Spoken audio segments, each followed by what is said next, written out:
আরেকটা অঙ্কের প্যাটার্নটা একটু বোঝার চেষ্টা করো, যেটা হচ্ছে গিয়ে বলছে H2 বিয়োজন, H2 বিয়োজন, এটা হচ্ছে ফার্স্ট অর্ডারের রিয়াকশন, এটা আমাকে প্রমাণ করতে হবে। এবং সবচেয়ে বড় কথা হচ্ছে অঙ্কর প্যাটার্নটা কেমন করে দেওয়া রয়েছে, মানে H2 ঠান্ডা থেকে আমি বার করব, বার করার পর আমি রেখে দেব, যত সময় যাবে H2 ভেঙে আস্তে আস্তে কি হবে, জল এবং অক্সিজেনে পরিণত হবে, তাহলে H2 পরিমাণটা ক্রমশ কমতে আরম্ভ করবে। তাই এই যে H2 বিয়োজনটা, এই বিয়োজনটা হচ্ছে ফার্স্ট অর্ডারের রিয়াকশন। এটা আমি মাপবো কি করে? দেখো, আমি আম্লিক KMnO4 ইউজ করব, অর্থাৎ আমি নির্দিষ্ট পরিমাণ H2 দ্রবণ তুলে নেবো একটা কনিকালে, আর বুলেটের মধ্যে রাখবো কি না আম্লিক KMnO4। তো ওই কনিক্যালের মধ্যে যতটুকু পরিমাণ রাখলাম, তাহলে KMnO4 যদি ওর মধ্যে ঢালতে থাকা হয়, তাহলে আস্তে আস্তে আস্তে আস্তে KMnO4 এর সঙ্গে H2 রিয়াকশন হবে। তাহলে এই হতে হতে যখন সমস্ত H2টা KMnO4 দ্বারা জারিত হয়ে যাবে, তখন দ্রবণের যে কালার চেঞ্জটা হচ্ছিল, সেই কালার চেঞ্জটা হচ্ছে গিয়ে আর হবে না, মানে একটা কালারলেস হয়ে যাবে, কালারলেস হয়ে যাবে আস্তে আস্তে। মানে কালারলেস না, মানে কালারলেস তো হচ্ছিল, হতে হতে কি হবে, পিঙ্ক কালারটা চলে আসবে KMnO4, তখন বুঝবো যে H2 যেটুকু ছিল সেই H2টা পুরোটাই হচ্ছে গিয়ে জারিত হয়ে গেছে। তা সেখানে রিয়াকশনটা কেমন না, রিয়াকশনটা হচ্ছে এই ধরনের রিয়াকশন ইউজ করায় KMnO4 plus 5H2 plus 3H2SO4 তৈরি হবে K2SO4 plus 2MnSO4 plus 8H2O plus 5O2। That means H2টা ভেঙে জল এবং অক্সিজেনে পরিণত হচ্ছে। তার মানে বোঝা গেল যে কনিক্যালের মধ্যে H2 যত পরিমাণে থাকবে, যত বেশি পরিমাণে থাকবে, KMnO4 আমার তত লাগবে। KMnO4 লাগবে মানে কি না, দ্রবণটা বর্ণহীন থেকে কিসে পরিণত হবে, পিঙ্ক কালারে হবে। আলটিমেট যেটা হচ্ছে কি, ওরা টাইট্রেশনের শেষ ধাপটা, তখন বুঝবো পুরো H2টা কনিক্যালের মধ্যে যা ছিল সেটা সম্পূর্ণ নষ্ট হয়ে গিয়েছে। তা সেই রকম KMnO4 বেশি লাগবে তখনই যখন H2 বেশি থাকবে। তাহলে আমি করলাম কি না, ফ্রিজ থেকে বার করে আমি একটা জায়গায় KMnO4 একটা বাল্ক পরিমাণে রাখলাম, সেখান থেকে নির্দিষ্ট পরিমাণ H2 সলিউশন আমি পিপেটে করে তুলে তুলে নিচ্ছি। তাহলে যতটা সময় যাচ্ছে, তাহলে ওই বাল্ক যে H2 সলিউশনটা ছিল তার মধ্যে H2 ভাঙনটা হচ্ছে। এইবার আমি নির্দিষ্ট সময় অন্তর অন্তর ওই বাল্ক পাত্রে যেটা ছিল সেইখান থেকে H2 পরিমাণটা আমি নেব, দিয়ে দেখবো প্রত্যেক ক্ষেত্রে KMnO4 পরিমাণটা আমার কম কম লাগতে আরম্ভ করছে। তার মানে কি, সময় যত যাচ্ছে তত H2 পরিমাণটা কম হচ্ছে, অর্থাৎ H2 বিয়োজিত হয়ে যাচ্ছে। তাহলে বিয়োজিত হয়ে যাওয়ার পর যে H2টা পড়ে থাকে, তার সঙ্গে KMnO4 টাইট্রেশনের রিয়াকশন এইটা।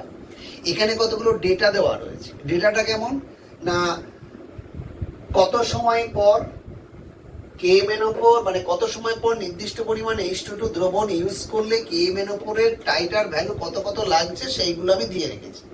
দিয়ে আমি বলছি রিয়াকশনটা হচ্ছে ফার্স্ট অর্ডারের রিয়াকশন, এটা আমাকে দেখাতে হবে। তা একটা কথা বলে দিই, জটিলতায় গিয়ে লাভ নেই। যখন দেখবে যে প্রোডাক্টে, মানে তোমার রিয়াক্টেন্টের সাপেক্ষে বলা হচ্ছে, রিয়াক্টেন্ট মানে H2 পরিমাণ বেশি থাকলে KMnO4 বেশি লাগছে, যত সময় যাচ্ছে H2 পরিমাণ কমতে আরম্ভ করছে, KMnO4 পরিমাণ কম লাগছে। তার মানে রিয়াক্টেন্টের সাপেক্ষে যখন রেট ইকুয়েশন বার করতে দেবে, তখন তুমি ইউজ করবে কোন ফর্মুলাটা, তখন তুমি ফর্মুলা ইউজ করবে K equal to 2.303/T log V0 by VT। এই ফর্মুলাটা ইউজ করবে যখন রিয়াক্টেন্টের সাপেক্ষে, অর্থাৎ ডেটাগুলো দেওয়া থাকবে রিয়াক্টেন্টের উপর নির্ভর করে, প্রোডাক্ট নয়। তখন পর্যন্ত তুমি ইকুয়েশনটা ইউজ করবে এইটা, অর্থাৎ জিরো টাইমে যতটা ভলিউম লাগছে আর টি সময় যতটা করে আয়তন লাগছে KMnO4। তাহলে এক কাজ করো, আমি বলছি K1 কখন, যখন টাইমটা ছিল হচ্ছে 10 মিনিট, তাহলে দ্যাট ইকুয়াল টু 2.303 বাই কত 10 লগ V0। V0 মানে কি না, সময়টা যখন 0 মিনিট তখন কতটা লেগেছিল KMnO4, মানে তখন তো H2 পরিমাণ অনেক বেশি ছিল, তাহলে সেটা হচ্ছে 22.8 বাই কত হচ্ছে 13.8। এটা ক্যালকুলেশন করলে দাঁড়াবে এটা 0.050 মিনিট টু দি পাওয়ার -1। তাহলে এই একটা ডেটা থেকে আমি এর রেট কনস্ট্যান্টের ভ্যালুটা বার করে ফেললাম। এখানে আর একটা ডেটা রয়েছে, তাহলে সেক্ষেত্রে আমি যদি তার রেট কনস্ট্যান্টটাকে K2 ধরি, তাহলে K2 ইকুয়াল টু কত হবে 2.303 বাই কত বলা হচ্ছে 20 লগ, তাহলে V0 মানে 0 সময়ে কতটা আয়তন Km এর উপর লেগেছিল, কারণ ওটা হচ্ছে রিঅ্যাক্ট্যান্টের সাপেক্ষে হচ্ছে। তাহলে V0 মানে কত 22.8 বাই VT মানে কত 8.3, একেও ক্যালকুলেশন করলে এর ভ্যালুটা দাঁড়াবে 0.050 মিনিট টু দি পাওয়ার -1। এখন দেখো দুই ক্ষেত্রেই দুটো ডেটা ইউজ করেছি, দু ক্ষেত্রেই দেখলাম যে K এর ভ্যালুটা একই আসছে। এইবার আমি যে ইকুয়েশনটা রেট ইকুয়েশনটা ইউজ করেছি, এটা কাকে ইউজ করেছি, কোন অর্ডারের রিঅ্যাকশনের রেট ইকুয়েশন ইউজ করেছি? আমি ফার্স্ট অর্ডারের রেট ইকুয়েশন ইউজ করেছি। তাহলে যখন ফার্স্ট অর্ডারের রেট ইকুয়েশন ইউজ করেছে, দু ক্ষেত্রে একই ভ্যালু এসছে, তাহলে কি হলো, আমরা বলে দিতে পারি চোখ বুঝে যে এটা হচ্ছে ফার্স্ট অর্ডার রিঅ্যাকশনটাকে ফলো করছে। এইবার বলছে কি এর অ্যাকচুয়াল ভ্যালুটা কত, এখানে দুটো একই এসছে, হয়তো একটু এদিক ওদিক হতে পারতো, কিন্তু আমার অ্যাকচুয়াল কি এর ভ্যালু বার করতে গেলে কি করতে হবে, দুটোর অ্যাভারেজ করতে হবে।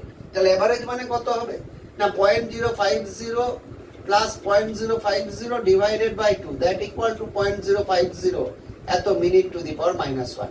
এটাই হয়ে যেত rate constant, that is K। তাহলে এইভাবে আমরা বলতে পারি যে H2 যে বিয়োজনটা, H2 বিয়োজনটা হচ্ছে প্রথম ক্রম বিক্রিয়া।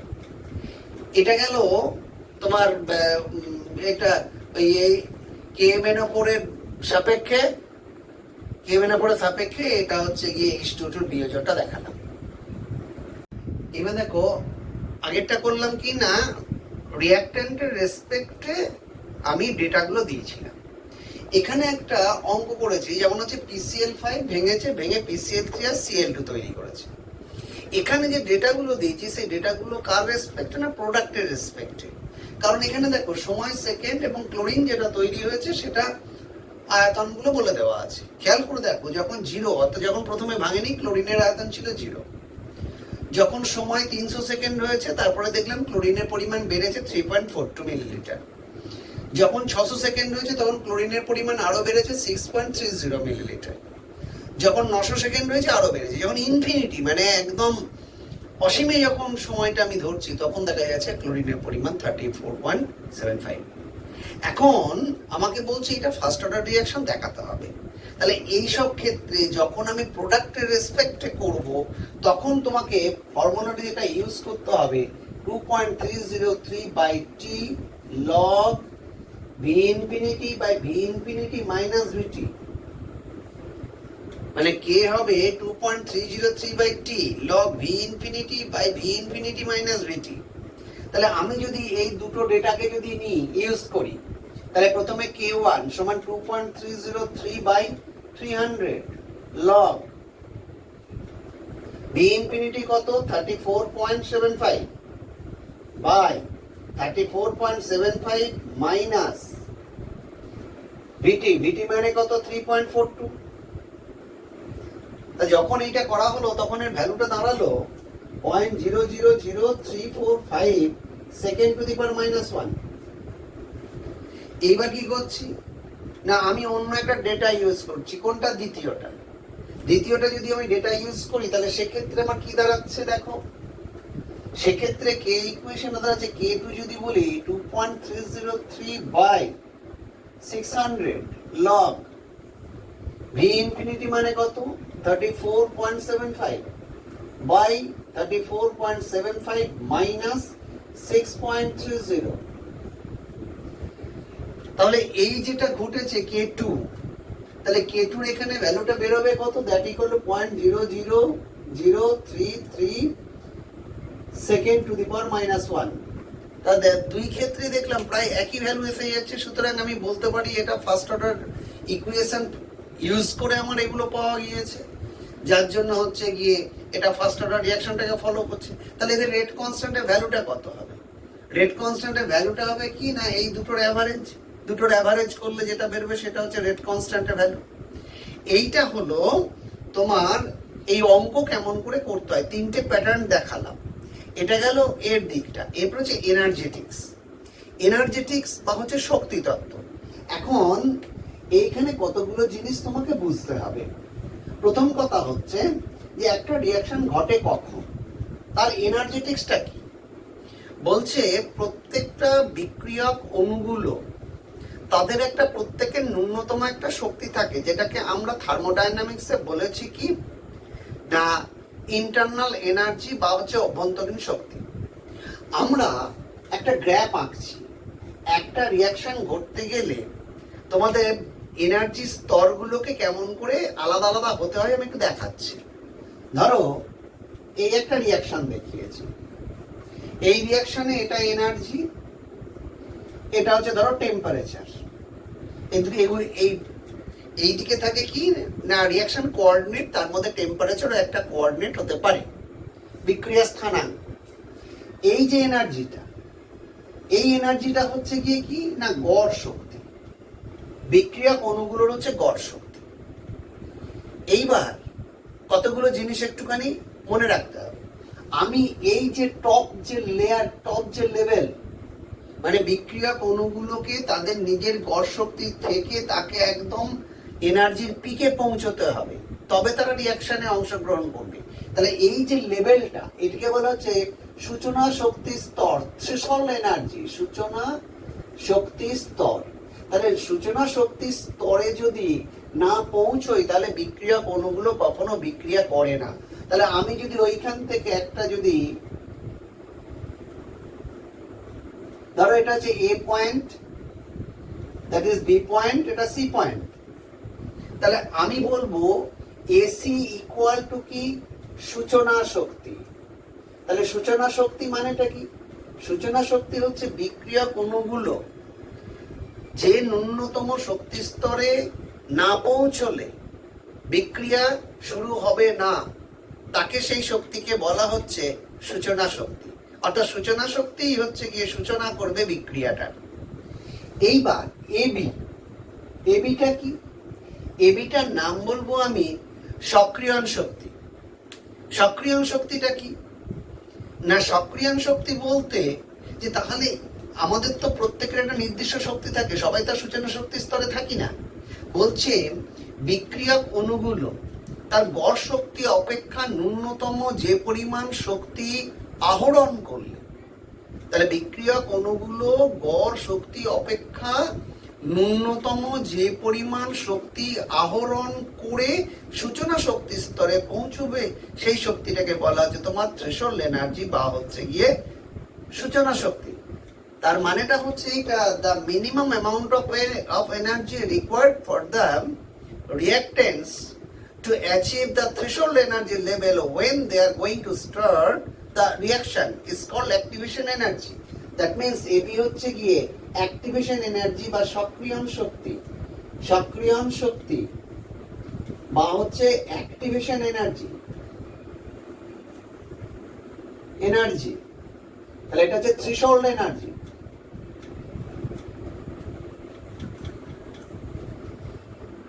এইবার বিসি, হোয়াট ইজ বিসি?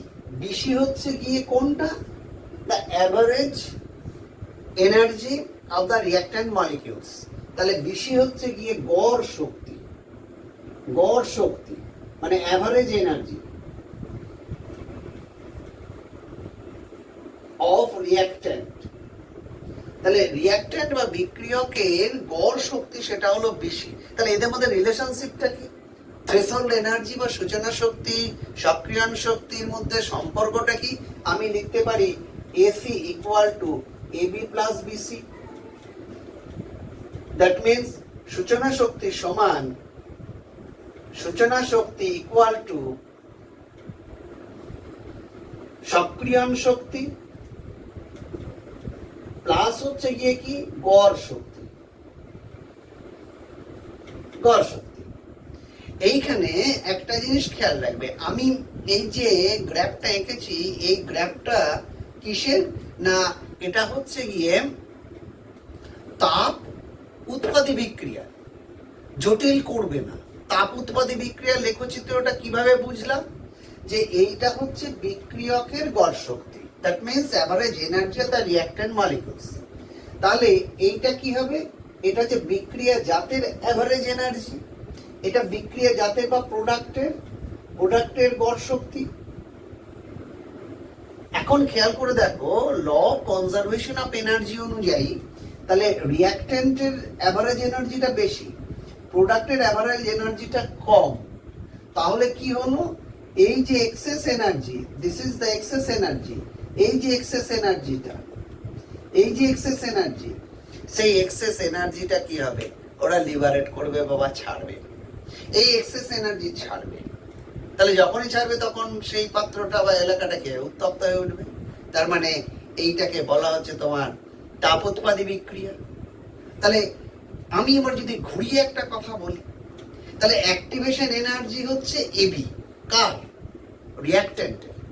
আমি যদি বলি প্রোডাক্টের রেসপেক্টে অ্যাক্টিভেশন এনার্জির মান কত হবে, তাহলে প্রোডাক্টের রেসপেক্টে অ্যাক্টিভেশন এনার্জি মাঝখানে এই জায়গাটাকে যদি আমি ডি বলে থাকি, তাহলে প্রোডাক্টের অ্যাক্টিভেশন এনার্জিটা কোনটা হবে, নিশ্চয়ই এডি। তাহলে প্রোডাক্টের অ্যাক্টিভেশন এনার্জি কত, দ্যাট ইকুয়াল টু কত হচ্ছে না, নিশ্চয়ই এডি। আমি একটা খুব সিম্পল এক্সাম্পল, ধরো কোনো একটা রাসায়নিক বিক্রিয়ার অ্যাক্টিভেশন এনার্জি কার, রিঅ্যাক্ট্যান্টের সাপেক্ষে। আমি জাস্ট অঙ্কটা এরকম ভাবে আমি যদি লিখি যে ই অ্যাক্ট মানে অ্যাক্টিভেশন এনার্জি হচ্ছে ধরো 50 কিলো জুল পার মোল।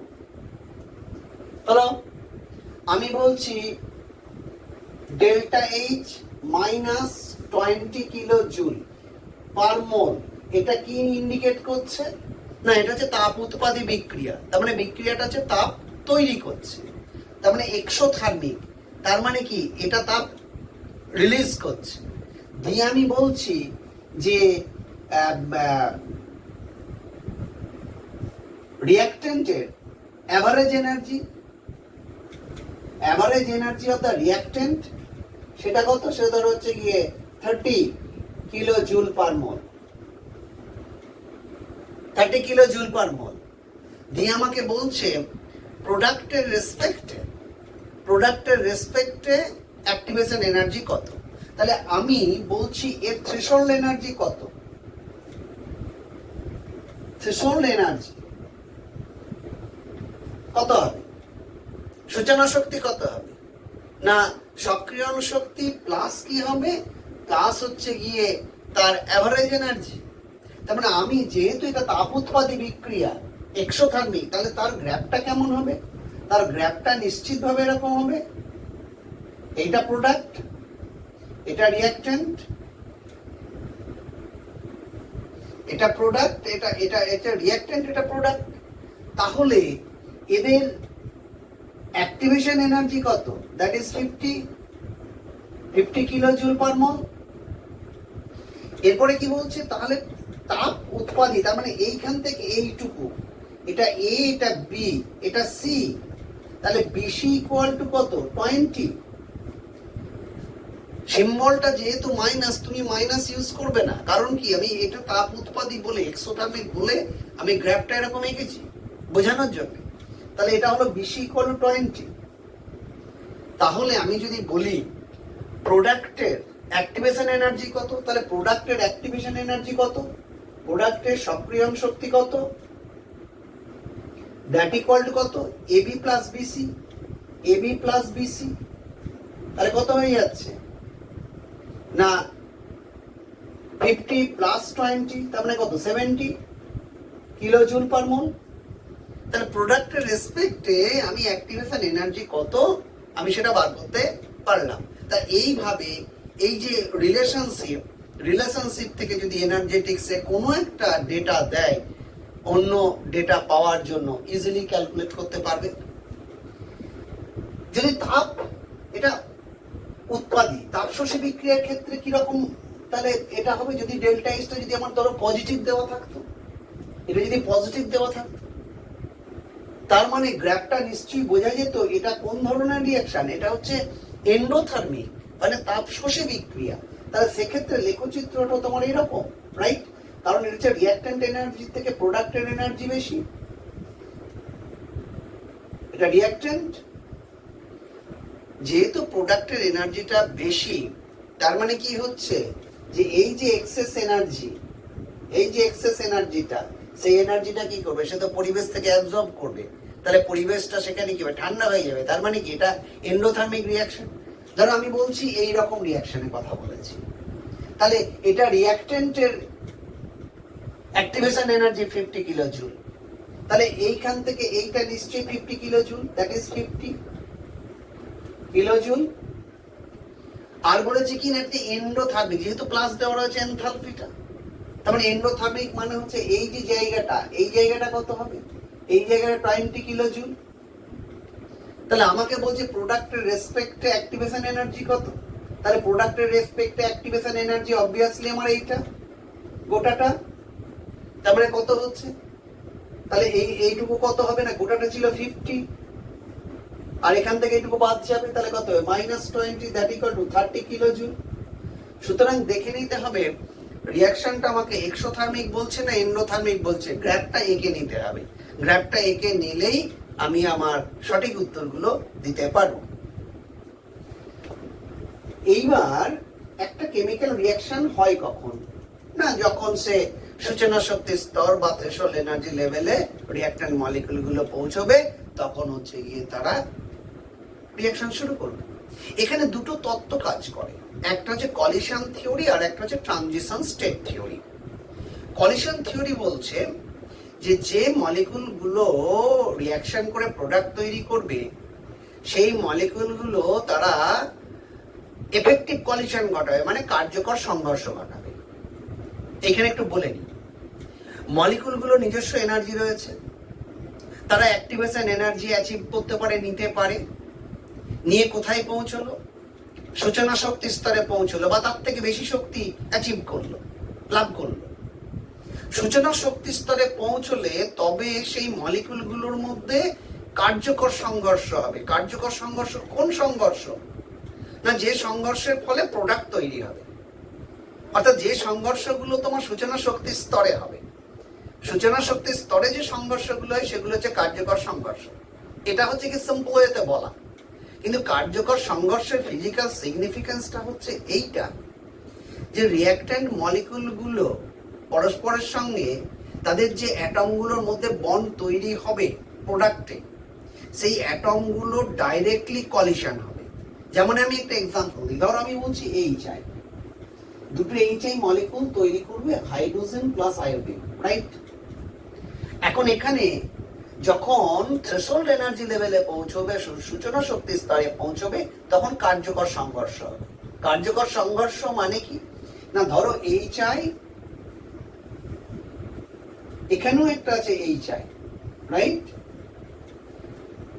এই যে যে কলিশনটা আইআইএ কলিশন, কেন না ফাইনাল প্রোডাক্টে হাইড্রোজেন দুটোর মধ্যে বন্ড তৈরি হবে। তাহলে এখানে যে সংঘর্ষগুলো হচ্ছে সেখানে কি হচ্ছে, কলিশনগুলো হচ্ছে কি না, প্রোডাক্টে যে যার যার মধ্যে বন্ড ফর্মেশন হবে তাদের মধ্যে কলিশনগুলোকে যদি হয়, তাহলে সেই ধরনের কলিশনগুলোকে বলবো আমি এফেক্টিভ কলিশন বা হচ্ছে গিয়ে কার্যকর সংঘর্ষ। যদি আমার এরকম হতো যে এখানে H, এখানে I, এখানে I, এখানে H, এদের মধ্যে যদি এরকম কলিশন হতো, এদের মধ্যে এরকম কলিশন হলে কিন্তু এই প্রোডাক্ট যেহেতু হচ্ছে না, যার জন্য এদের কার্যকর সংঘর্ষ বলবো না, আমি এফেক্টিভ কলিশন বলবো না। তার মানে বুঝে নিতে হবে এই সংঘর্ষটা নিশ্চিতভাবে থ্রেশহোল্ড এনার্জি লেভেলে বা সূচনা শক্তি স্তরে হবে না। তাহলে মলিকিউলগুলো এনার্জি সংগ্রহ করে সূচনা শক্তি স্তরে পৌঁছে সেখানে বা তার থেকে বেশি এনার্জি সংগ্রহ করে সেখানে গিয়ে তাদের মধ্যে এফেক্টিভ কলিশন বা কার্যকর সংঘর্ষগুলো ঘটে। এগুলোকে বলা হচ্ছে তোমার কার্যকর সংঘর্ষগুলো ঘটলেই তারা প্রোডাক্টটা তৈরি করবে। আর যখন কার্যকর সংঘর্ষ ঘটছে না, তাদের যে কলিশনটা সেটা হচ্ছে নন এফেক্টিভ কলিশন, অর্থাৎ সূচনা শক্তি স্তরের নিচেই যে কলিশনগুলো হচ্ছে সেগুলো হচ্ছে নন এফেক্টিভ কলিশন। এইবার দেখো, এইবার যে বিষয়টা হচ্ছে যে তাহলে এই নন এফেক্টিভ কলিশন বা অকার্যকর সংঘর্ষগুলো, এই অকার্যকর সংঘর্ষগুলো কোথায় হচ্ছে না সূচনা শক্তি স্তরের নিচে। এবার কি হয় না সূচনা শক্তি স্তরে পৌঁছবে কখন না আরো এনার্জি তাহলে তাকে দিতে হবে। আরো এনার্জি দিলে কি হবে, সূচনা শক্তি স্তরে পৌঁছে তবে তো এফেক্টিভ কলিশন হবে। ধরো আমি বলছি এই যেটা আমি দেখাচ্ছিলাম এইটা হচ্ছে নন এফেক্টিভ কলিশন, মানে অকার্যকর সংঘর্ষ। তাহলে এই অণুগুলোর শক্তিটা কি না থ্রেশহোল্ড এনার্জির নিচেই শক্তিটা রয়েছে, তাহলে এর উপরে আমাকে যেতে হবে। থ্রেশহোল্ড এনার্জি যেতে গেলে তাহলে এনার্জি কালেক্ট করতে হবে, এনার্জি কালেক্ট করে তারা হচ্ছে থ্রেশহোল্ড এনার্জি লেভেলে পৌঁছবে বা সূচনা শক্তি স্তরে পৌঁছবে। সেখানে গেলেই কি হবে, কার্যকর সংঘর্ষ হবে। তাহলে এদেরকে একটু বিন্যাসগত বাধা বা ওরিয়েন্টেশন এনার্জি, অর্থাৎ এই যে সূচনা শক্তি স্তরের চেয়ে নিচে ওরা সংঘর্ষ ঘটাচ্ছে নিচের শক্তি লেভেলে, তার মানে ওই বাকি শক্তিটা নেওয়ার জন্য কোন শক্তিটা নিতে হবে ওখানে পৌঁছানোর জন্য, ওরিয়েন্টেশন এনার্জি বা বিন্যাসগত বাধা যে শক্তি, সেই শক্তিটাকে অ্যাচিভ করতে হবে। সেটা কিরকম না এটাকে ঘুরতে হবে, এটাকে ঘুরে যেতে হবে। কিরকম না এখানে এই চাই আছে ঠিক কথা, আবার এখানে গিয়ে এখানে এটা করতে হবে। তাহলে কি হবে, এদের মধ্যে কলিশনটা হবে, এদের মধ্যে কলিশন হয়ে এইটা হচ্ছে তোমার এফেক্টিভ কলিশন। তার মানে সূচনা শক্তি স্তরের নিচে সংঘর্ষ যেগুলো ঘটে সেগুলো হচ্ছে গিয়ে বিন্যাসগত বাধা থাকার জন্যই ওদের নন এফেক্টিভ কলিশন হয়। আর বিন্যাসগত বাধা যখনই তারা অতিক্রম করে ফেললো কোথাও থেকে শক্তি নিয়ে, তখন তারা সূচনা শক্তি স্তরে পৌঁছলো এবং তাদের এফেক্টিভ কলিশন হলো, এবং এফেক্টিভ কলিশন হওয়ার পর তারা প্রোডাক্ট করবে। তাহলে প্রথমে বিন্যাসগত বাধা অতিক্রম করে সূচনা শক্তি স্তরে গেল, সূচনা শক্তি স্তরে যাওয়ার পর সেখানে কি হলো, কার্যকর সংঘর্ষ হলো। কার্যকর সংঘর্ষ হওয়ার পর কি করলো না কার্যকর সংঘর্ষ করার পর ট্রানজিশন স্টেট থিওরি, মানে কি রকম, ধরো এটা কার্যকর সংঘর্ষ হচ্ছে, হওয়ার পর ওরা করছে কি একটা ইন্টারমিডিয়েট জটিল যৌগ তৈরি করছে। আমি HI এক্সাম্পল নিয়েই যদি বলি তাহলে HI এদের মধ্যে বিন্যাসগত বাধা অতিক্রম করে এদের কি হচ্ছে, এফেক্টিভ কলিশন হচ্ছে। কোথায়, সূচনা শক্তি স্তরে। তার আগে ছিল কেমন, আগে ছিল এরকম,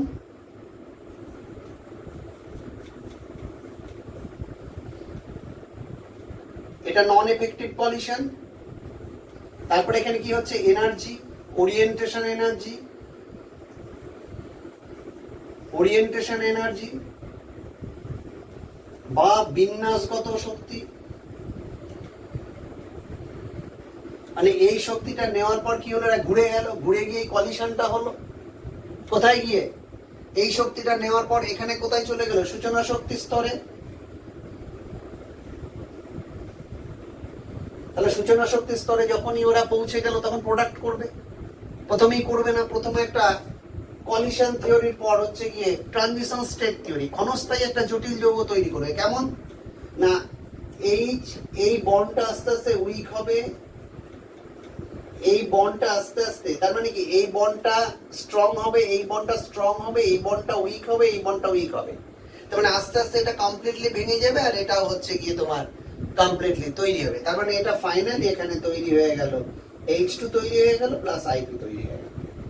তাহলে ব্যাপারটা বোঝা গেল, যারা এফেক্টিভ কলিশন তারা ডিরেক্টলি এইখান থেকে এইখানে যাবে। এরপরে ট্রানজিশন স্টেট, এটা transition state, TS state. Direct যারা হচ্ছে সূচনা শক্তি স্তরে পৌঁছেছে তাদের হচ্ছে এফেক্টিভ কলিশন হয়েছে, দিয়ে ট্রানজিশন স্টেটে গেছে, তারপর প্রোডাক্ট দিয়েছে। যারা হচ্ছে নন এফেক্টিভ কলিশন ঘটাচ্ছিল, যারা সূচনা শক্তি স্তরের নিচে ছিল, তারা সেই এনার্জি বিন্যাসগত অর্থাৎ ওরিয়েন্টেশন এনার্জিটা নিয়েছে, নেওয়ার পরে এখানে গেছে, যাওয়ার পরে এটা করেছে, তারপর প্রোডাক্ট দিয়েছে। এই হচ্ছে গিয়ে মূল এদের বিষয়টা।